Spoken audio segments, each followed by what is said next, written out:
네, 안녕하세요 여러분. 진사로입니다.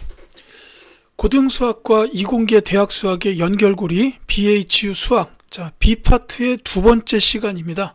오늘 하게 될 부분은 음함수의 미분법과 n개 도함수예요.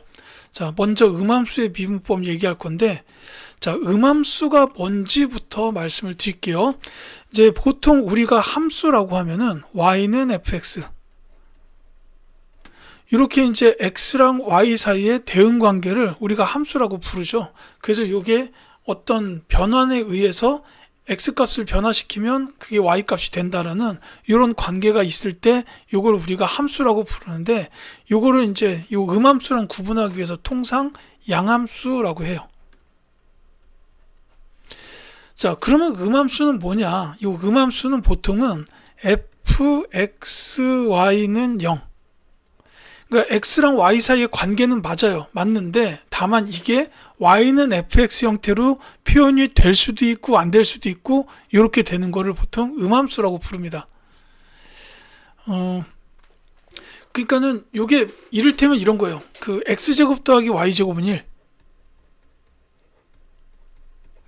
요런 게 음함수의 대표적인 예입니다. 요거 원이잖아요. 우리가 원의 방정식에서 배우는 x제곱 더하기 y제곱은 1인데, 이 원은 사실 이제 우리가 보통 함수라고 하질 않죠. 왜냐하면 이게 원의 방정식 이렇게 그림이 그려졌어요. 그랬을 때 뭐 이런 식으로 해가지고 x는 2분의 1, 뭐 이런 직선을 그릴 수가 있는데, 그러면 여기 교점이 두 개가 나옵니다.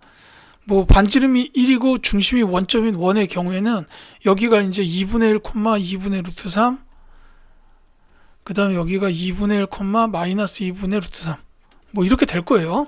그래서 이게 이제 대응 관계로 보자면은 x값 2분의 1에 대해서 y값이 마이너스 2분의 루트 3이랑 2분의 루트 3, 이게 전부 이렇게 대응이 되는데, 이건 함수가 아니잖아요. 그래서 이제 요거는 일반적으로 함수라고 볼 수는 없습니다. 다만 얘를 갖다가 어떻게 하냐면 이렇게 잘라요. 요 x축을 기준으로 자르면은 두 개가 나옵니다. 하나, 둘, 이렇게 나와요. 실제로 붙어 있지만 이렇게 두 개가 나오는데, 그게 이제 이 식에서 y제곱이 1-x제곱이 되고, 여기서 y는 플러스 마이너스 루트 1-x제곱이 됩니다. 그러니까 요 위에 거는 y는 루트 1-x제곱, 요 밑에 거는 y는 마이너스 루트 1-x제곱이다. 이렇게 할 수가 있어요. 그러니까 여기서는 이 x제곱 플러스 y제곱은 1이라는 원 자체는 함수라고 볼 수가 없지만, 이걸 갖다가 두 함수로 나눠서 살펴볼 수 있지 않겠느냐라는 겁니다. 이게 가능한 형태의 식을 보통 음함수라고 부른다라는 거예요. 그러니까 이제 요약하자면 음함수는 몇 개의 함수로 나눌 수 있다. 양함수. 이제 분리할 수가 있다는 거예요. 양함수로 분리 가능. 뭐 이 정도로 이해하시면 되겠는데, 근데 뭐 이것보다 더 중요한 건 그냥 x랑 y에 관한 식이 나왔는데 이게 우리가 생각하는 함수 같지가 않게 생겼다, 그러면 그냥 음함수라고 보시면 돼요. 그래서 이제 x랑 y가 포함된 등식, 그러니까 사실 양함수도 음함수에 포함된다, 뭐 이렇게 생각할 수도 있어요. 어쨌든 x랑 y가 포함된 등식들을 음함수라고 부른다라는 겁니다. 근데 이제 여기서는 이 음함수를 미분을 해보자라는 거예요. 그래서 이제 음함수의 미분법인데, 요거는 그 합성함수 미분을 응용해야 됩니다. 합성함수 미분법의 응용이에요. 좀 더 정확히 얘기하면 이제 그 지난 시간에 배웠던 연쇄 법칙 있죠. 이 연쇄 법칙을 사용을 할 겁니다. 그러니까 이를테면 y제곱을 x로 미분해라, 이런 겁니다. 그러면 이렇게 된다는 거예요. 요 dx가 붙으면 요 옆에 거를 x로 미분해라, 이거거든요. 그러니까 y제곱을 x로 미분해라는 거는 요 뜻이에요. 간단히 말하면. 그러니까 이제 dy, dx 말씀드렸는데, 이게 d, dx, y랑 똑같다, 이렇게 보시면 되거든요. 그래서 d, dx, y제곱, 그러니까 y제곱을 x로 미분해라는 게 기호로 표현하면 이렇게 됩니다. 근데 요거를 지금 우리가 당장 할 수가 없어요. 왜냐하면 아니 y라는 문자를 바로 어떻게 x로 미분하냐, 만약에 이거면 이건 그냥 간단하게 2x가 나오죠. x제곱을 x로 미분해라 했으니까 요건 2x가 되는데 y제곱을 x로 미분해라면 요건 바로 안 나와요. 이때 어떤 방식을 취하냐면 d dx y제곱 요 녀석을 이거라면 할 수 있겠느냐라는 거예요. 얘는 할 수 있죠. 왜? y제곱을 y로 미분해라 그랬으니까 요건 2y가 될 겁니다. 다만 왼쪽과 오른쪽은 같지가 않아요. 이걸 맞춰주려면은 dx가 원래 있었고 위에 dy가 붙어야 돼요. 이게 연쇄법칙이죠. 그러니까 얘는 결국 dy dx에다가 2y를 곱한 거구나, 이렇게 나온다는 겁니다. 이게 이제 답이에요. 여기서 이제 dy dx라는 건 간단히 보면 y 프라임, 즉 우리의 접선의 기울기죠. 그래서 이제 y제곱을 x로 미분해라 이런 식으로 이제 좀 복잡한 식을 y에 관한 식을 미분할 때는 항상 이렇게 이제 dy dx가 붙는다라는 걸 이해하면은 이게 음함수의 미분법이 됩니다. 이제 이렇게 보시면 되겠는데, 이제 요거를 조금 더 응용해 가지고 이제 더 말씀을 드릴게요. 자, 이거 지워야죠. 지우겠습니다. 자, 이게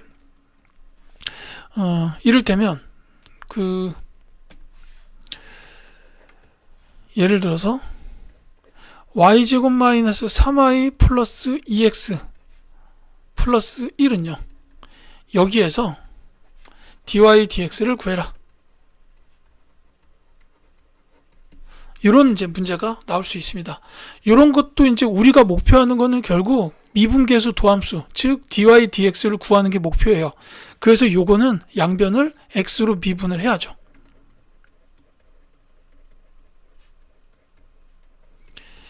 양변을 x로 미분한다는 거는 d dx를 붙인다, 이게 같은 말이에요. 그러니까 d dx에다가 y제곱 빼기 3하고 d dx에다가 y 더하기 2에다가 d dx x 그리고 더하기 d dx 1, 사실 우변도 뭐 d dx 0이죠. 자, 근데 사실 뭐 상수 미분한 거, 0 미분한 거, 이런 건 다 0 나옵니다. 그 다음에 여기는 지금 dx dx잖아요, 분모 분자가. 그래서 여기는 x를 미분한 거 1, 이게 나와요. 그래서 플러스 2, 이제 는 0, 이게 나오고, 이쪽 같은 경우에는 그냥 마이너스 3에다가 dy dx가 되겠죠. 이렇게 되고, 이쪽이 이제 앞서 말씀드렸던 연쇄법칙을 쓴다라는 겁니다. 여기 이제 dx를 왼쪽으로 보내고 dy를 하나씩 곱해줘요. dy 이렇게 해주면 요 녀석이 요거는 2y가 된다 이거죠. 그래서 이제 정리를 하면은 결국 2y에다가 dy dx 빼기 3에다가 dy dx 더하기 2는 0, 이렇게 나와서 요 식에서 이제 2y-3 묶이고 dy dx가 나오겠죠. 는 마이너스 2다, 이렇게 됩니다. 따라서 여기서 dy dx는 결국 마이너스 2y-3분의 2, 이런 식으로 나오게 된다는 얘기예요. 자, 얘는 이제 음함수 형태이기 때문에 y가 문자에 남게 돼요. 미분한 결과로. 이제 이렇게 특징이 조금 있고, 이제 요거 미분할 때는 합성함수의 미분법을 이용해서 이와 같이 풀면 된다라는 건데, 자, 근데 사실 이거를 일일이 이런 식으로 d, dx 붙여가면서 하는 것도 번거롭습니다. 그러니까 이 음함수의 미분법을 쓸 때는 중요한 게 뭐냐면, 이제 위에 거 지울 때가 됐어요. 요 연쇄법칙 쓰는 건데, 요게 이제 베이스입니다. 근데 여기서 중요한 거는 그냥 y를 미분한 후에 결국 보면 알겠죠. 이게 dy가 여기서 붙으면서 dy dx를 곱한 형태가 됐다라는 거예요. dy dx의 곱. 요것만 잘 기억하시면 되는데, 자, 이게 이제 또 뭔 소리냐. 다른 예를 들면서 조금 빨리 하겠습니다. 다른 예보다는 이거 그냥 할까요?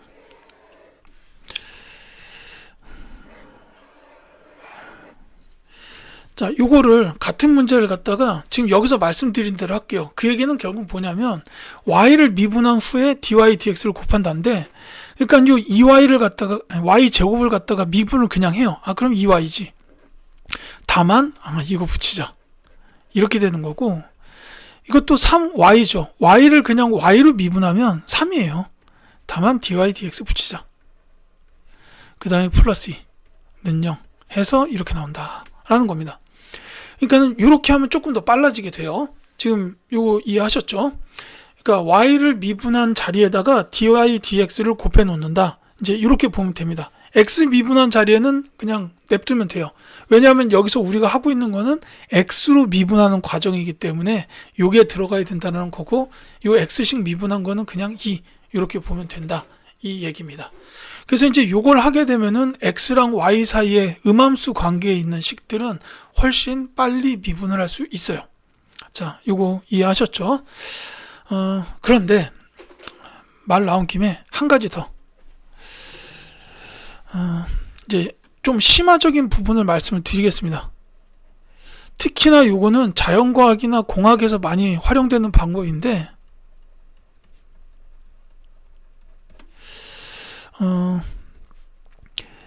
x를 미분한 자리에 dx, y를 미분한 자리에 dy를 곱하는 방법이 있어요.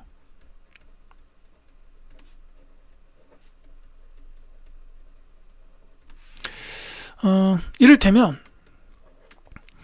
y제곱 플러스 y제곱 마이너스 3y 플러스 2x 마이너스 2는 0. 이제 아까 했던 거랑 비슷하죠. 요걸 갖다가 이제 이 방식으로 미분을 해보겠습니다. 그러면 이때는 x랑 y를 뭐로 미분했냐 이런 걸 생각하지 마시고, 얘를 미분하면 2y 그 다음에 dy, 그 다음에 여기도 3에다가 y 미분하면 1이니까 dy, 여기다가 2x 미분한 건 2니까 dx는 0 이렇게 해버리자는 뜻이에요. 그래서 요때는 이제 이 다음에 어떻게 하냐면 양변을 dx로 나누면 돼요. 그러면 2y 빼기 2y에다가 dy dx 빼기 3에다가 dy dx 마이너스 2는 0 이런 식으로 나옵니다. 그래서 여기서도 이제 dy dx를 구하면 2y 마이너스 3분의 2 이렇게 나온다는 얘기죠. 그러면 이제 의문이 생길 수 있어요. 아니, 아까 했던 방식으로 하는 게 x로 미분한다는 의미에서 더 깔끔한데 왜 굳이 이런 방법을 취하느냐라는 건데요. 사실 요거는 두 문자 사이의 관계식을 미분할 때는 이 방법이 유용하지가 않습니다. 이제 요렇게 하는 거는 이제 그 변수가 3개 이상, 그러니까 독립변수가 2개 이상인 식을 미분할 때 이 방법을 많이 써요. 그걸 조금 보여드리겠습니다. 변수가 3개 이상일 때 많이 쓰는 방법이다라는 건데, 그러니까 예를 들어서 그 3x 더하기 2y 제곱 마이너스 3w 플러스 5x, 여기가 제곱 5x는 0 이렇게 있다고요. 여기서 x랑 y랑 w까지 전부 변수다 라고 한다면 얘를 미분해라. 그러면은 이게 6x에다가 dx, 4y에다가 dy, 그 다음에 여기는 3인데 dw 이렇게 되고, 여기도 5dx가 되겠죠. 는 0 이렇게 나온다는 겁니다.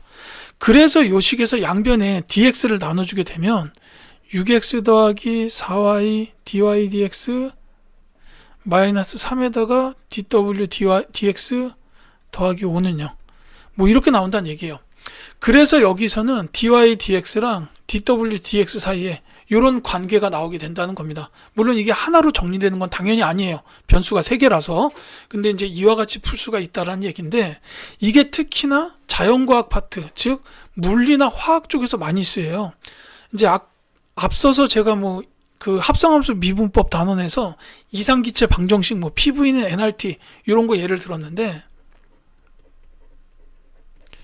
여기서 이제 n하고 r은 상수고 p, v, t가 변수입니다. 그래서 얘를 미분해 가지고 이제 그 화학에서 많이 활용을 해요. 얘는 이제 곱의 미분을 써야 되니까는 왼쪽 미분 오른쪽 하면은 p 미분 v, p 곱하기 v 미분, 그 다음에 이게 nr t 미분이에요. 그래서 이게 p 미분하면 그냥 1이잖아요. 그리고 dp가 붙고 v, 그 다음에 여기서는 p 곱하기 v 미분한 걸 그냥 1dv 이렇게 하고 nr에다가 여기도 dt 이런 식으로 써가지고 이 식의 양변을 dp로 나눠주면 뭐 이런 식이 나와요. dv dp가 나오고 nr 그 다음에 dt dp가 나와요. 근데 얘네 둘이가 뭐냐면은 이게 이제 그 부피와 압력과의 관계, 요건 온도와 압력과의 관계입니다. 요것들이 이제 미분을 했을 때도 이와 같은 관계를 이루게 된다라는 거예요. 부피에 따른 압력 변화, 온도에 따른 압력 변화가 이제 요 수식으로 이렇게 보이게 된다라는 게 이제 이런 거는 음함수의 미분법을 이용해서 살펴볼 수가 있게 된다. 심지어 시간과의 관련성도 이 식의 양변을 이제 dt 시간의 변화율로 나눠 가지고 볼 수도 있어요. 그러니까 이런 식으로 여러 문자를 미분해야 되는 상황일 때는 이 방법이 유용하다라는 겁니다. 그래서 이제 저도 뭐 복잡한 음함수의 미분법이 나올 때는 이 방식을 많이 쓰고 그냥 두 문자에 관련된 식은 아까처럼 양변에다가 d, dx 붙여가지고 미분하는 그런 방식을 많이 씁니다. 그래서 이제 여기서는 이공계 중에서도 내가 물리나 화학 혹은 이제 그쪽 관련된 공학계통, 그러니까는 화공이라든지 그 다음에 뭐 기계공, 전자공 이쪽으로 간다 그러면은 이 방법을 꼭 써두세요. 근데 그 외에 이제 뭐 다른 공대 있죠. 뭐 산업공이나 그 다음에 뭐 생명공학이나 이런 쪽은 이제 이 방법까지는 불필요할 수도 있어요. 다만 공학수학에서 다루기는 할 겁니다. 이제 뭐 그렇게 이해해 주셨으면 좋겠어요. 요건 그냥 뭐 필요하신 학생들만 보시면 되겠다라는 겁니다. 자, 그 다음에 이제 세 번째가 이계 도함수와 n계 도함수예요. 요 이계 도함수라는 게 뭐냐면은 두 번 미분한 함수예요. fx를 두 번 미분한 함수.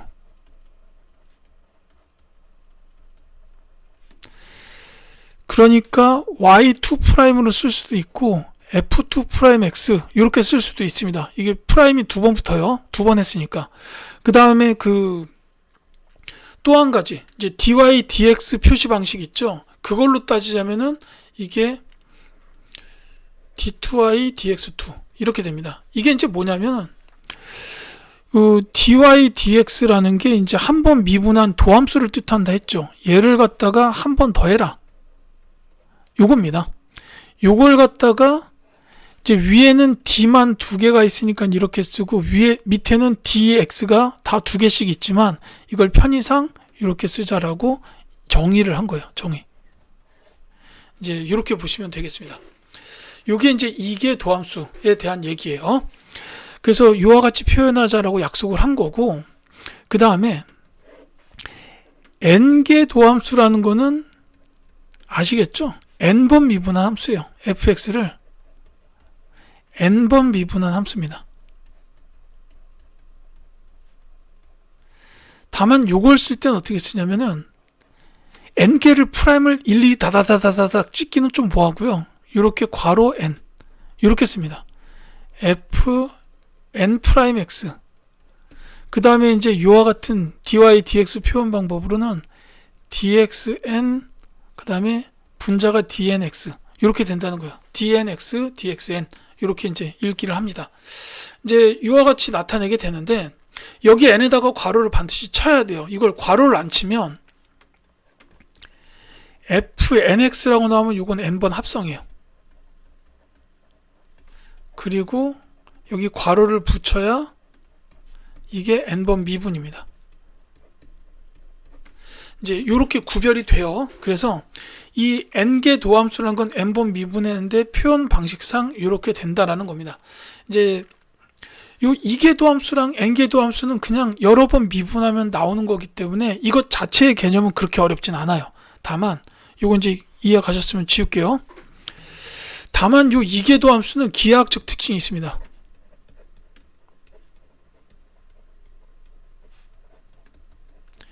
요 F2'X의 특징이 하나 있는데 기하학적 특징이 있어요.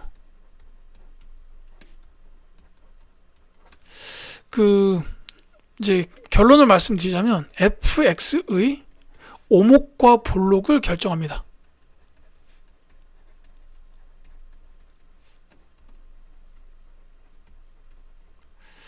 요거는 이제 수투에서 배웠던 내용을 응용해 가지고 좀 이해하실 필요가 있어요. 이제 말씀을 드리자면, 자, fx가 이렇게 생겼다고 합시다. 이제 그러면은 요 접선의 기울기가 x좌표가 작은 쪽부터 큰 쪽으로 나갈 때 요렇게 됐다가 요렇게 되고, 이 점에서는 요렇게 되고, 지금 이 접선의 기울기 보시면 어때요? 오른쪽으로 가면 갈수록 접선의 기울기가 점점 작아집니다. 이 접선의 기울기가 작아져요.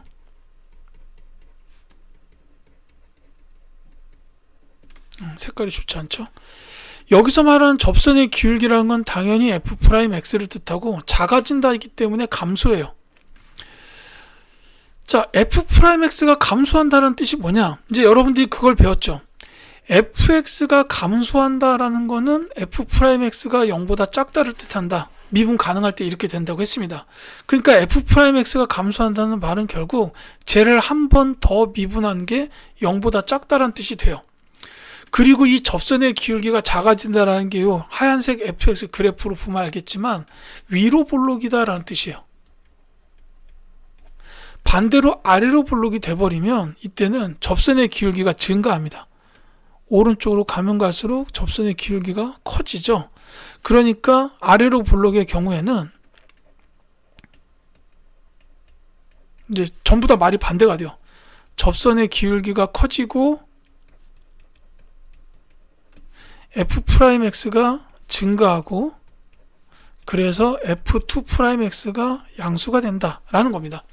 그래서 이제 요 이계도함수랑 n계도함수에 대해서는 특히 뭐 그냥 2번 미분했다, n번 미분했다 이거지만, 이계도함수에서는 기하학적 특징이 있다.